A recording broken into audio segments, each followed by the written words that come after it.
Hello everybody, welcome to the Wonky Angle, where I talk about electronic music, both new and old. And today, I'm talking about the debut compilation from Drexciya, The Quest. Also, Journey of the Deep Sea Dweller 1 through 4. Alright, I've really been dragging my feet on this one, but I think it's finally about time we get into the next discography review. We're going to be talking about one of the most legendary, influential, and easily recognizable names on the Detroit Techno scene of the 90s and early 2000s, the duo of producers Gerald Donald and the late James Stinson, better known as Drexciya. Hopefully this will be a relatively quick series. There's either going to be just 4 or 5 videos, depending on whether or not y'all think their Harness the Storm and Grava 4 albums merit being covered in separate videos.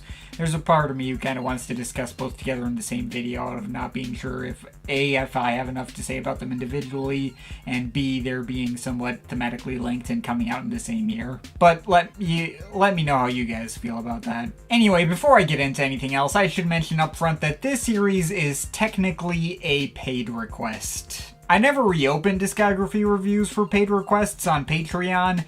This only came about after one of my Twitter followers hit me up out of the blue and said, "Hey, I will pay you if you do a discography review on Drexciya." And for the record, despite this interaction happening on Twitter, I could easily tell it was not a bot or a scammer. This guy would shortly afterwards go on to pay for another request for my recent video on Underground Resistance, which seems only fitting given Drexciya were official members of that collective and their stories directly intertwine. Now, ordinarily, I would not allow for requests on discography reviews like that, especially not just hitting me up out of the blue like that, since those require a lot of planning ahead of time and I can only get like 2, 3, or maybe 4 of them done within any given year, depending on how long they are.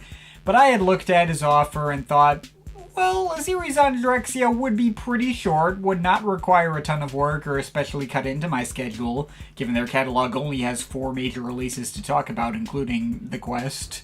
They're a well-acclaimed outfit that I already know deserve to be covered in a series like this and that people would be interested in watching, I think. And the actual amount of money the guy offered seemed reasonable to me for the amount of work that would go into such a series. I'm not going to disclose how much that was.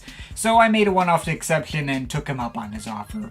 I was thinking of also skipping the odds and ends at the time the request was sent in, given I did a video on the last Doppler Effect album in 2022 and my thoughts on a big chunk of the related solo and side projects can be found there already. But I decided as of the last couple of weeks after looking into things more that I don't really have a good enough reason to skip out on that, what with there obviously being a decent bit more to talk about, which that video didn't mention.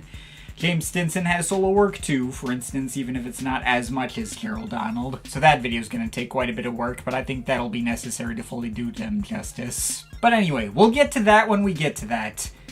Let's talk about Drexciya. Now, their story necessarily can't really start at their proper debut album, Neptune's Lair, in 1998, because they've been putting out work quite a bit longer than that. Initially forming in 1989 and putting out their debut EP, Deep Sea Dweller, in 1992. I don't know how accurate it would be to call Drexciya pioneers of the genre. The Detroit Techno scene had been going on for many years before they'd shown up with older Detroit Techno artists like Cybotron and Rick Davis, as well as, of course, the Belleville 3 of Juan Atkins, Derek May, and Kevin Saunderson, among others, having first set down the groundwork for techno to exist in the first place over the course of the 80s. But Drexciya were part of the Detroit techno scene's second wave in the early 90s that really helped define the kind of sound we think of today when we think of techno, and specifically leaning into their African-American identity as artists. In my Underground Resistance video, I went over how that collective was all about raising up the lower-class black folks in their community and directly fighting against the predatory practices of the music industry,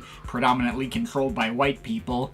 Though Drexciya in particular came at kinda similar ideas from a very different sci-fi inspired angle that very much set themselves apart from the crowd early on. Basing themselves around a detailed mythos of a fictional high-tech civilization of humanoid aquatic creatures who were descendants of pregnant American-bound African slaves thrown overboard from ships in the Atlantic slave trade, and giving birth to babies who could breathe underwater. And trying to present this seemingly fantastical mythos as scientifically plausible given how fetuses in their mother's wombs can survive in that aquatic environment. Although this mythos was still connected to the ethos of underground resistance as well, as outlined on a message written on their 1995 EP Aquatic Invasion, which described the Drexciyan race fighting in solidarity with and under the command of UR against the system of the music industry symbolized as the programmers. And the core of this Drexciyan mythos and backstory was outlined in the liner notes of this 1997 compilation I'll be focusing on in this video today, The Quest, which collected together 28 tracks they'd released on various EPs over the previous 5 years, among a couple of others that weren't released yet, into one giant double CD package. This comp didn't collect everything that was released on those EPs leading up to it, but it collected the vast majority of the work from that era, and while unfortunately the Quest is not available on streaming services in its original form, only unofficial uploads on YouTube have fully preserved that, as well as physical releases such as the one I own, which are very expensive and hard to find, by the way. I had to pay a pretty penny for this. The good news is that nearly the entire track listing of that comp, including pretty much all the other tracks from that era that comp missed, were re-released in a series of 4 other compilations put out from 2011 to 2013 called Journey of the Deep Sea Dweller, and those are currently on all the streaming services. In this video, I am going to primarily focus on The Quest, since I feel like the guys likely had more creative control over that, what with it, actually having come out in James Stinson's lifetime, and I feel like it has much more the ability to be digested as a normal album, like the album Zero in their catalog, which I don't really feel like I can say the same about the Journey of the Deep Sea Dweller comps. Also, I was personally introduced to Drexciya through The Quest, and I'm much more used to its track listing and layout, but I'll cover the other missing stuff covered by the Journey of the Deep Sea Dweller series as well, and I will be linking both in the description. Now, while more or less every track on this comp focuses on a familiar stripped-back formula of sharp old-school drum machines and analog synth textures with a very lo-fi production style, of mildly menacing and scientific feeling mood and little to no progression outside of a given track's one initial idea being repeated over its running time, the one thing that did always lead me to gravitate towards this comp over other projects of theirs in years previous was the solid amount of variety of ideas being explored through that fairly limited sound palette, enough so to make it feel like the near 2-hour length was mostly justified. Maybe not so justified where I would never feel the length at all, or I wouldn't easily get it if some felt like this was too much for them.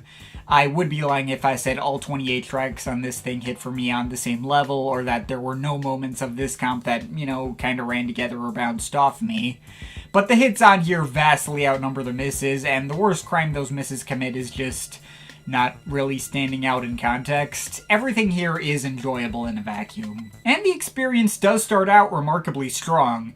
After a quick 30-second intro addressing the people of Earth, we jump immediately into You Don't Know, a gritty minimal banger with a thin but easily danceable electro beat, a brittle but decently propulsive sequenced bass line, and all these fluttering synth arpeggios with maybe some wind sound effects on the side. It all sounds very primitive by today's standards, but does well to set up that retro-futuristic vibe that Drexciya are specifically known for. But following track Dehydration takes the same musical elements and spins them around in a very different way. The beat is much slower, and the mix of menacing bass line and some very sharp and keening melodic pads ends up making for a decently catchy hook. Melodically sour and conveying a sense of urgency, but doing so in a way that can stick in my head. And then you get something like Bang Bang, which features no melody at all pretty much, just repetitive squirting synth effects and going over another standard electro beat, with one of the guys' lo-fi and muffled voices making some rudimentary beatboxing noises. Bang bang chicka chicka pa. And that sticks in the head even more easily. And there's a bunch of heavier bangers. Antivapor Waves features a much more frantic drum sequence and all these wiry synth players going over menacing bass pads. And then Intensified Magnetron feels kind of like a similar idea being turned on its head. Now the melodic pads kind of float on top and all the rhythmic blaring is on the bassier side of things. One could even look at a track like this and see it to be a little predictive of dubstep in the way the bass is constantly aggressively wubbing away, but decades before it could be recognizable as anything like that. Similar deal with the following cut, Hydro Cubes, using a lot of similar aggressively wobbling distorted bass going up next to much eerier high-pitched pads. although there's also occasional sidetracks into other industrial machine noises in other parts, and the way it kinda trades off between these two ideas is used to better justify this somewhat lengthier 7-minute arrangement. And then Aquatic Bada Particles takes on much more of a classic acid techno flavor with its much squirtier bass lines. Now, from here we hit what I believe to be the least interesting stretch of the comp. The first cut that didn't really stick out to me in any particular way was High Tide. I mean, it's got a nice stabby bass line and bangs pretty hard, but doesn't really introduce any interesting new spin on the formula we hadn't heard yet. And similar deal with Depressurization and Sea Snake, although I guess the former has some cool spacey pads and the latter has a bit more of a playful bass line to it. Again, all likable on their own, just none of them major standouts. Though we do get a much more interesting idea with Aqua Jujidsu. That one's trying to mildly evoke kung fu movies with a much airier set of synth pads trying to evoke tense Asian string sections, I guess.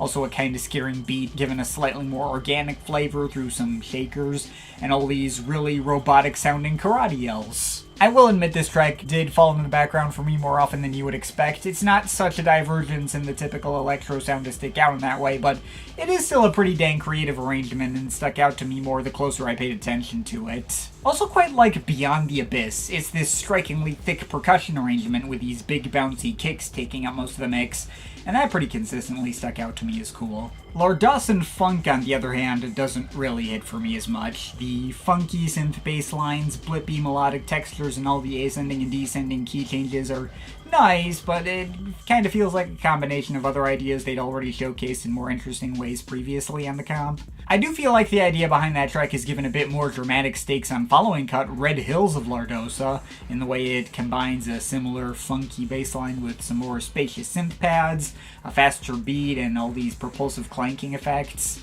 It's also the longest track on the comp at nearly 8 minutes total. It was longer than 8 minutes on the original version. Although unlike Hydro Cubes, it doesn't even really try to change up its sound that much, it just kind of sticks to its one groove for the full length of the track. Any variation just comes down to certain elements being briefly muted and then coming back later to like build the track up and down. Still a fun time though, the core idea is one of the more exciting ones and I'm not bothered by the length. And then the first disc of the comp ends with The Mutant Gillmen, An Experiment Gone Wrong, which is definitely not an idea likely to wash over you without you noticing. It just sticks out very obviously from the immediate second it starts with all those weird pitched up shouting and grunting noises. Going up next to a whole bunch of weird hazy bass pads and more standard electro beats, very much feels as mutated as that title implies. Now, as we move into the second CD of the comp, I do feel like this disc delivers more consistent quality than the first one did. In fact, it starts out pretty dang striking right away on Seaquake, which is one of the loudest and most distorted cuts in the bunch. Got all these slightly sharpened drill-like synth effects going over lots of really heavy drum machines and all this crazy acid squelching that even has a whole section at the very end with it where it like hard pans left and right like it's swirling around your head.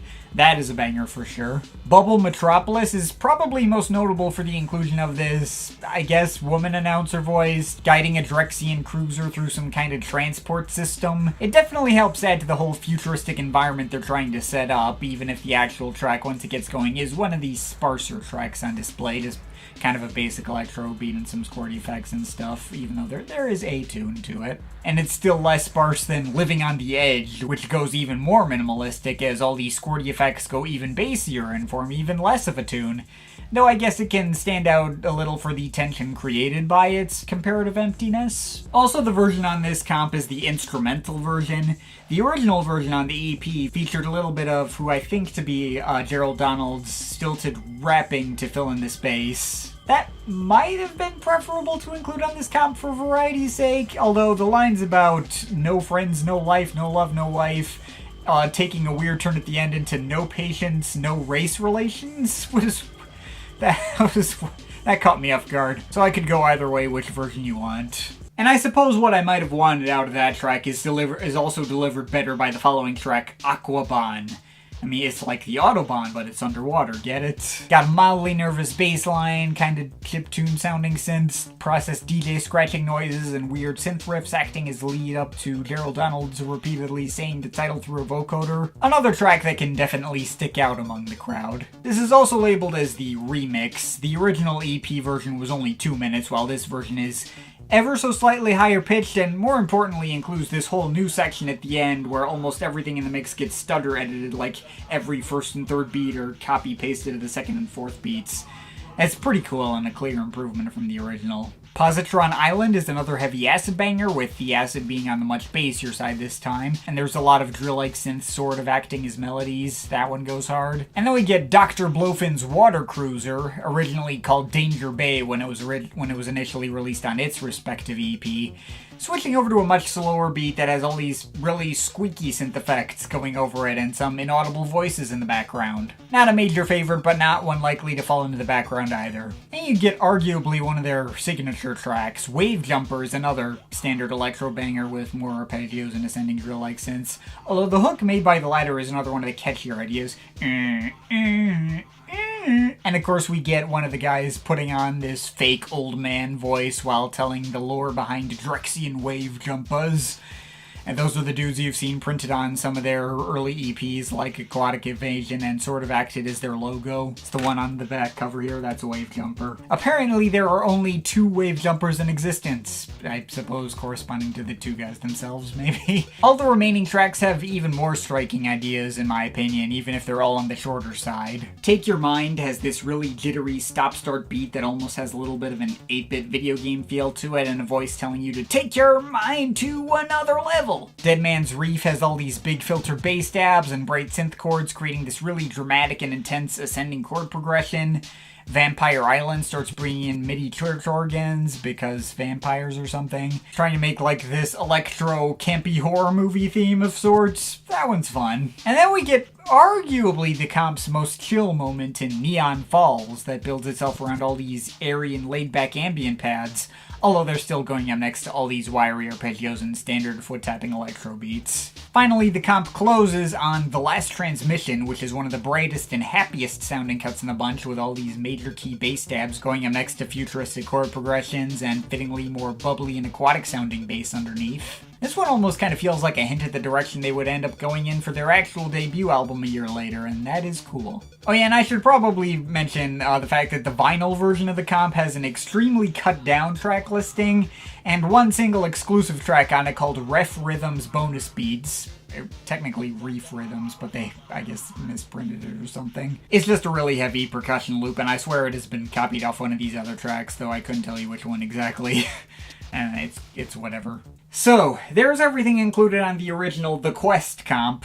Now, the Journey of the Deep Sea Dweller comps, they do technically include every track on The Quest, save for the intro, between them, although they mostly stick to the original EP version, so you won't get quite the same experience as the actual The Quest comp if you just find all the tracks on these newer comps and put them in the playlist. There are, however, a lot more tracks included on these comps, as mentioned earlier, including all the cuts from their EPs that didn't make the cut for the Quest, and a whole bunch of previously unreleased tracks from that era, all titled Unknown Journey, with Roman numerals to distinguish them from one another. So I'll go through all the tracks I missed on each of those 4 volumes.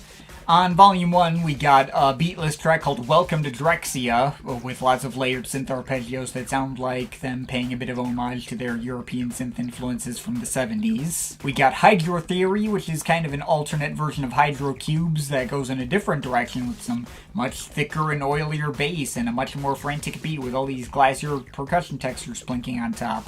Although with much less progression, so not as good as the track it bases itself on. The first Unknown Journey is one of the brighter and more colorful sounding tracks I've heard from them in this era, with lots of different melodic layers and sputtering sound effects. Kind of surprised this got left on the cutting room floor back in the day. Aqua Resorda has a lot of squirting effects that feel pretty rehashed from other tracks from the same era, but can make up for it with a really deep and round and satisfying bass line going underneath everything, and a cool little whistling synth riff here and there to add to the hazy and mysterious vibe they're going for. Rubik's Cube starts out with kind of a weak one-note riff and gets a bit monotonous, but the eventual bass harps and pads built around it and the super deep voicing the title are cool. And Dartovan Fishman takes the heavier beat work heard on a track like Take Your Mind and applies it to much more standard techno rhythms to end up with a decent banger. On the second volume of this series, we got the intro from the Unknown Aquazone EP, which is mostly ambient based, though there's a lot of chiming sounds added on top later. We got Davy Jones' Locker, that is a really squelchy and dirty bass line and some cool MIDI pianos, that's pretty sick. Unknown Journey 2 has cool airy chords, but one kind of annoying distorted lead riff. Journey Home is one of the funkier sounding cuts from this era, and the melodies feel more straightforward, like some moments on Neptune's Lair. And Unknown Journey 3 is all mysterious bassy ambient pads and tapping noises. Pretty dark and foreboding stuff there. Next on Volume 3, we got Smokey's Illegitimate Report, which is some dude rambling over more ambience, so it's whatever. We got The Countdown Has Begun, really heavy beat work on that one, I fuck with that one. Flying Fish has actual singing on it, which I did not expect. It's clearly the same person who voiced the announcer woman on Bubble Metropolis. I don't actually know if that is a woman, honestly. Unknown Journey 4 has some of those bright, blocky synth leads that give it, I guess, that Super Monkey Ball 2 boiling pot type energy. Nautilus 12 is just an alternate version of Seaquake with less of a tune. Aqua Wormhole is quite possibly the single most calming and pleasant tune I've ever heard out of Drexciya, period. Something really special about the music box-ish tone of the melodies on that one. Bubble Chamber is all percussion and nothing else, but still feels decently well layered for what it is. Unlike Unknown Journey 5, which is just 2 minutes of dubby clicking noises, and that was very clearly unfinished. And finally, Volume 4. That has the other intro cut from the Unknown Aquazone EP. I guess that was really a double EP. And it has early text-to-speech voice on it, I guess. Water Walker has lots of stabby chords and gets kind of monotonous. Manta Ray has lots of stabby one-note synths and somehow doesn't get as monotonous. Unknown Journey 6 is some thick melodic ambience that's fine. Unknown Journey 7 is much more finished sounding, with some of those airy pads a la Neon Falls and some good bass lines, though the leads sound a little like leaking balloons in parts. Unknown Journey 8 almost sounds like the kind of thing that people would label as synthwave if it came out now. Melodies are sick as hell, though. Unknown Journey 9 is another big acid banger like Positron Island and Seaquake, but with more wobbly melodic textures on top. That one bangs. Unknown Journey 10 just blasts you with a lot of different heavy synth pads and noises and ends abruptly before I could even really remember what it sounded like. Unknown Interlude has spooky synth string melodies and industrial banging noises. Then Black Sea goes back to as straightforward techno as you can get, to the point where, I mean, like, I could almost hear, like, really early pre-Green Album Orbital making something kind of similar. Just stomping 4-on-the-floor beats, repetitive bassy riff getting filtered around, and some other spacey chords coming around to join it. This is exactly the kind of thing I think about when I think of the word techno, and it is excellent. Kinda wish that had been on the Quest, but I guess maybe there was some licensing thing with Warp Records, I don't know. And finally, Sighting in the Abyss is another standard collection of punchy drum machines and layered melodic progressions that sounds like it could fit on Neptune's Lair. Now I have talked about everything from this early period of Drexciya. Can you tell why this video took such a long time to come out after I finished my series on the Prodigy? Now, I don't really have thoughts about, like, the Journey of the Deep Sea Dweller re-release series as a whole. That kind of just is what it is, so I will wrap this video up with my final thoughts on the Quest as a complete whole, since I feel like that can be much more easily judged as a full package. There is a little part of me who gets a bit of the same feeling off of the Quest that I do off of that Galaxy to Galaxy comp from Underground Resistance, containing so much bona fide classic material all over it, but not necessarily benefiting from the total length that all of it adds up to. But it's still, like, not even close to as pronounced an extent as the Galaxy to Galaxy thing. I can still look at this and it still feels like a real album to me, even though it isn't. Despite all the parts that kind of drag on it, it does feel more than just the sum of its parts, and like Drexciya were trying to do something more ambitious with it. There's just enough variety in terms of the sound where the massive length serves to make Drexciya's fictional universe feel all the more huge and holistic, with a lot of effort clearly put into all the world building, to the point where this project in particular, and not just their proper albums, is still an easy inspiration that lots of people in the worlds of both electronic music and, I guess more generally within the Afrofuturism movement of art, can still take cues from to this day. Back in years previous, I used to mark the Quest in particular as my favorite project from Drexciya overall, just because of how expansive and far-reaching it felt. I'm not 100% sure if it still holds that spot. I think it has shrunk on me and I can see some of its flaws more easily. And obviously, on the merit of the 2-hour length alone, I don't know if I can mark it as the easiest starting point to get into Drexciya. I definitely have heard 2-hour albums that have done a better job of justifying their length. But I still feel like the importance of this work can't be understated. I'd still absolutely mark it as an essential listen to anyone interested in the history of techno music. And I still feel like I can consistently get enough personal enjoyment out of this comp in spite of the length, where I can say I would personally be feeling an 8.5 out of 10 on it. But of course, this is just my opinion. You can feel free to disagree with it, but I'd like to hear your thoughts, so leave the comments in the comment thing down there. Shout out to my Patreon supporters. They're awesome people. You want to add yourself to that list or make me review something, link to my Patreon is in the description. But yeah, that's pretty much it. That's all for today. See you next time.